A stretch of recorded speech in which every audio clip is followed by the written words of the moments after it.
Good evening, everyone. My name is Terry Lewis, and we are in week 5. Yay! If I could do a backflip, I would, but if I did one, I probably would not get up. So, this week we had to discuss our perspective of the course prior to the ethics class, during, and after completing it. So, my perspective is that I knew it was important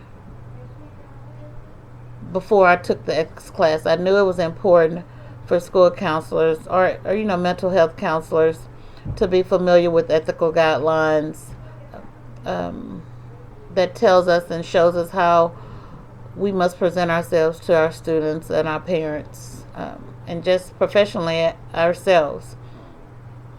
I knew a little bit about, you know, students and what we're allowed to do for them, um, parents, what rights that they have, but that's about it.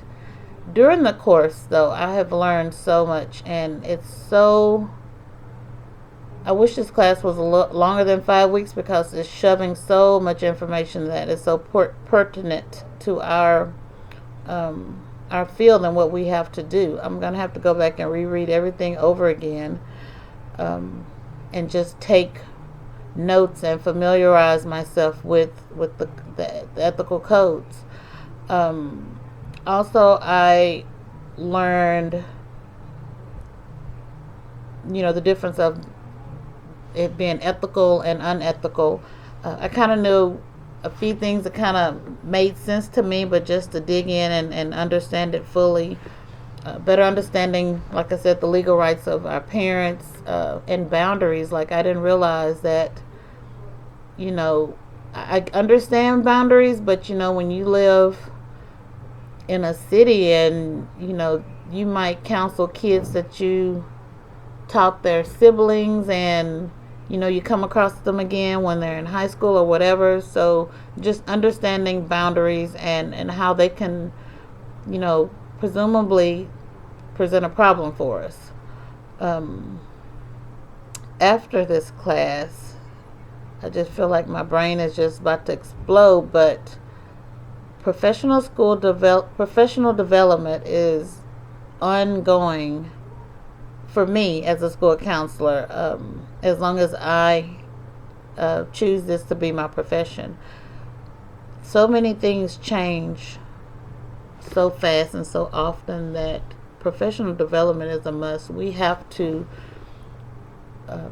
be current on our facts and our decision making, how we do it. We can't just think just because we've graduated, that's it.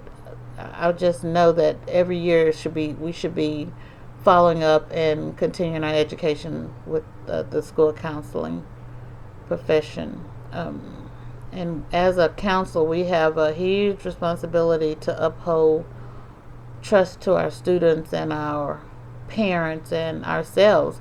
And I knew that probably coming in, but just listening to all the different scenarios, and trust is the key to our profession.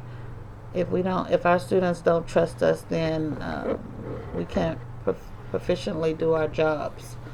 Um, there's so many different branches of ethics. You have, ACA, the ASCA. We have our rules and regulations of our states. The NBCC. I didn't realize there were so many. I just was familiar with the ACA and the ASCA, and I knew that there were different ethical codes that we must follow by the state, but I didn't study them. I didn't know what they were. So it's a lot of good information that we need to know, that I look forward to taking on. And um, you guys enjoy your week's break, and I will see you in the next course. Thank you. Good night.